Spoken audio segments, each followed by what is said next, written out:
Assalamualaikum warahmatullahi wabarakatuh.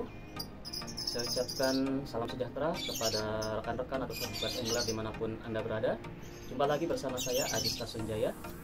Ya baik, pada kesempatan kali ini saya akan melanjutkan project pembuatan joran leg popping atau leg casting, yang dimana sebelumnya saya sudah mereview blanknya ya.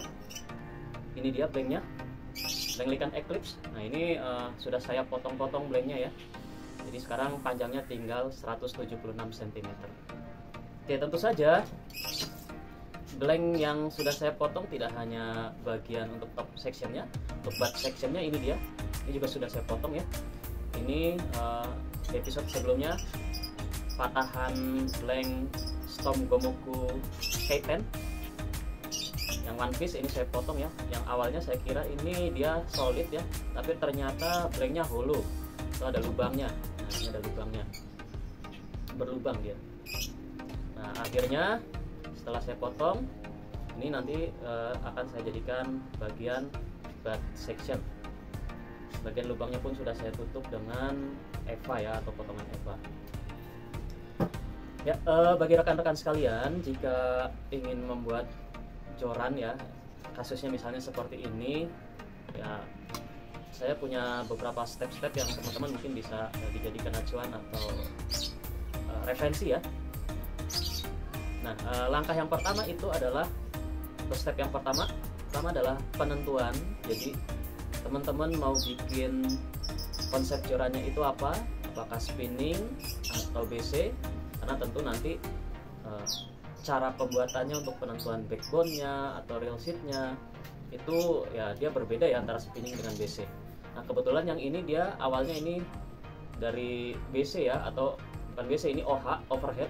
Awalnya blank overhead ini konsep jorannya.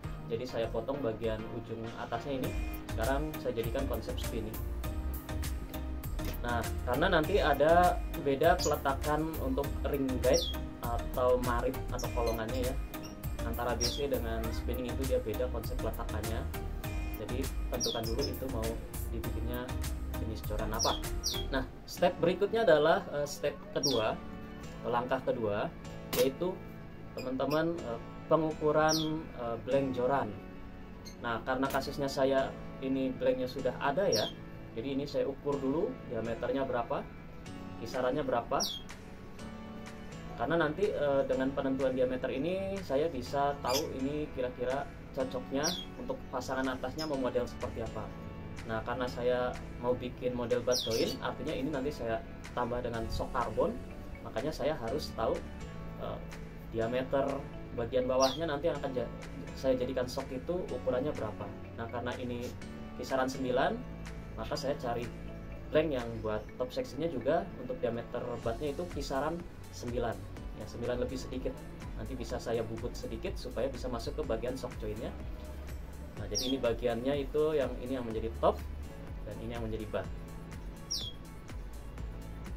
Kemudian langkah berikutnya adalah penentuan panjang ya, penentuan panjang joran yang teman-teman atau sobat angler yang ingin buat ya, panjangnya berapa. Karena nanti juga ini panjang ini akan menentukan jumlah cincinnya ya, karena kalau semakin panjang tentu jumlah cincinnya semakin banyak. Oke, udah kita ukur penentuan jumlah panjang dan diameter, maka langkah berikutnya adalah kita order bagian shocknya ya, yang seperti ini. Ini untuk shocknya sendiri diameternya semuanya sama ini ya, setiap lubangnya itu nggak mengkerucut ya, jadi ini seragam ya, banyak yang jual. Cuman untuk kasus khusus ini saya nyari yang diameter dalamnya 9 mili dan bagian diameter luarnya 11 mili. Ini saya cuma dapat satu-satunya di Makassar, ini di Pulau Jawa saya nggak dapat. Nah, kalau teman-teman ada yang ingin nyari, nanti tokonya saya cantumkan di link deskripsi ya. Kebetulan saya ordernya dari toko Oren, nama tokonya Tesla Custom ya, di Makassar. Ini kalau misalnya saya pilihnya diameternya 12, lubang dalamnya 10, nanti nggak pas sama blank likannya, makanya saya cari yang 11, dan di bagian pengunci reelnya juga ini pas dia yang 11. Ini untuk kasus khusus saya ya. Oke, berikutnya kita sudah penentuan sampai diameter, kemudian penentuan shock joint, Lalu adalah langkah pembubutan. Kita bubut supaya ini bisa masuk bagian cut sectionnya, bisa masuk ke bagian shocknya ya, seperti ini. Ini udah saya bubut ya. Ini jadinya udah masuk ini. Nah ini sudah tinggal kalau sudah ini bisa masuk, kita bisa setting-setting ya. Nah sebelum setting-setting untuk pemasangan cincin, ini teman-teman sebelum beli cincin harus ditentukan backbone-nya ya, atau istilahnya tulang belakang atau tulang punggung ya. Jadi kalau backbone-nya sesuai kita tentukan dengan cara di bending-bending ya. Nanti teman-teman bisa cari di video referensi lain bagaimana cara menentukan backbone joran. Karena antara joran BC dengan spinning ini berbeda. Jadi kalau di bagian joran BC misalnya itu kalau pusat kelengkungannya seperti ini ya, backbone-nya seperti ini. Kalau untuk BC dia cincinnya berada di atas lengkungan. Tapi kalau untuk spinning dia ada di bawah lengkungannya ya.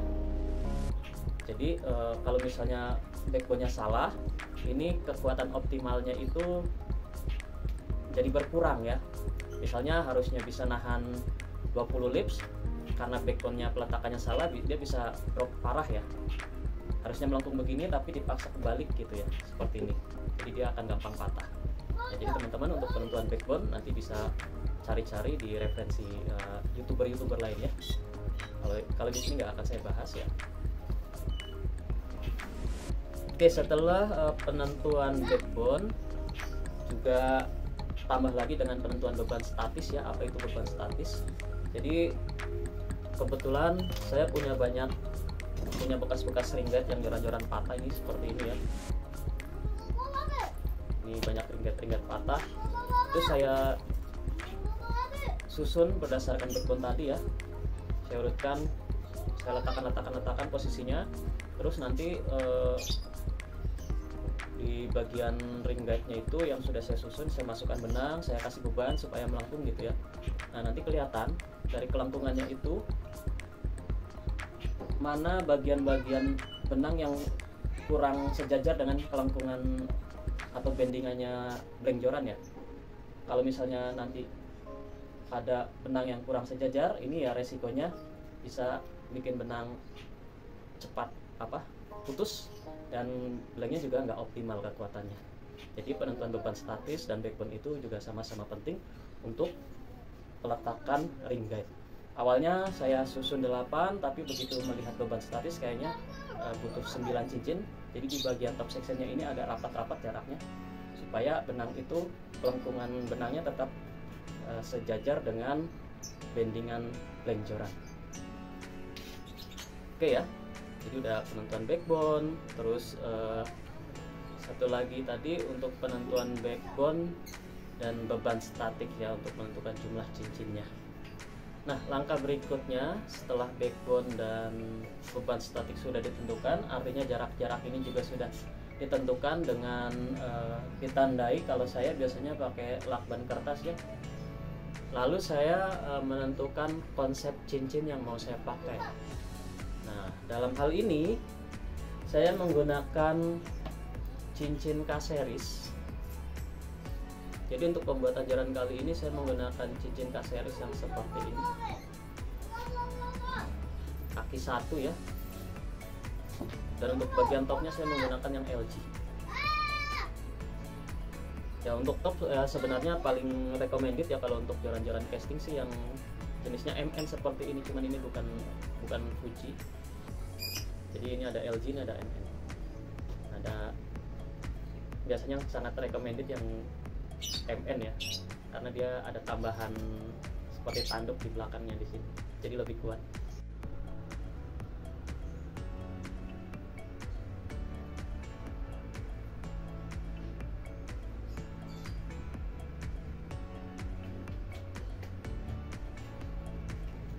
Oke, langkah berikutnya setelah semua bahan-bahan yang tadi ditentukan kita sudah order, sudah ada, langkah berikutnya adalah pengeleman bagian shock ya.